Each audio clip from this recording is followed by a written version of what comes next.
Bhutan car കടത്തിൽ നിർണായക തെളിവുകൾ ശേഖരിച്ച കസ്റ്റംസ് കാറുടമ മാഹിൻ അൻസാരിയെ ചോദ്യം ചെയ്തതിൽ നിന്നാണ് നികുതി വെട്ടിപ്പിന്റെയും രേഖകൾ വ്യാജമായി നിർമ്മിച്ചതിന്റെയും തെളിവുകൾ ലഭിച്ചത്.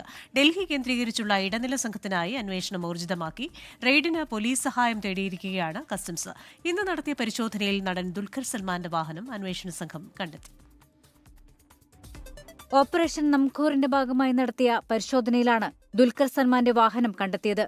കൊച്ചിയിലെ ബന്ധുവിന്റെ ഫ്ളാറ്റിൽ നിന്ന് കർണാടക രജിസ്ട്രേഷനുള്ള നിസാൻ പെട്രോൾ കാറാണ് കണ്ടെത്തിയത്.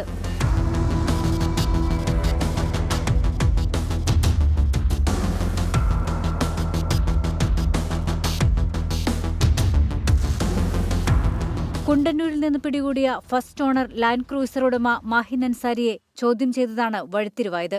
പിടികൂടിയ വാഹനങ്ങളിൽ നിന്ന് ആദ്യമായാണ് അന്വേഷണ സംഘത്തിന് ഇടനിലക്കാരെ കേന്ദ്രീകരിച്ചുള്ള വിവരം ലഭിക്കുന്നത്. വിവിധയിടങ്ങളിൽ ഓരോ സംഘങ്ങളായാണ് ഇടനിലക്കാരുള്ളത്. കേരളത്തിലേക്ക് വാഹനങ്ങൾ എത്തിച്ചതിലേറെയും കോയമ്പത്തൂർ സംഘമാണെങ്കിൽ ഡൽഹിയിലും റാക്കറ്റ് പ്രവർത്തിക്കുന്നുണ്ടെന്നാണ് കസ്റ്റംസ് കണ്ടെത്തൽ.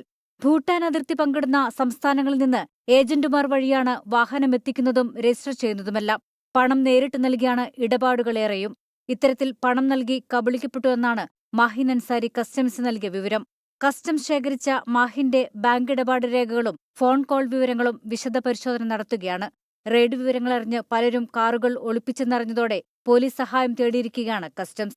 വാഹനങ്ങളുടെ രജിസ്ട്രേഷൻ നമ്പറും ഉടമകളുടെ മേൽവിലാസമടങ്ങുന്ന വിവരങ്ങളും പോലീസിന് കൈമാറി. പരിശോധന ശക്തമാക്കി കൂടുതൽ വാഹനങ്ങൾ പിടിച്ചെടുക്കാനാണ് കസ്റ്റംസ് നീക്കം. 24 കൊച്ചി.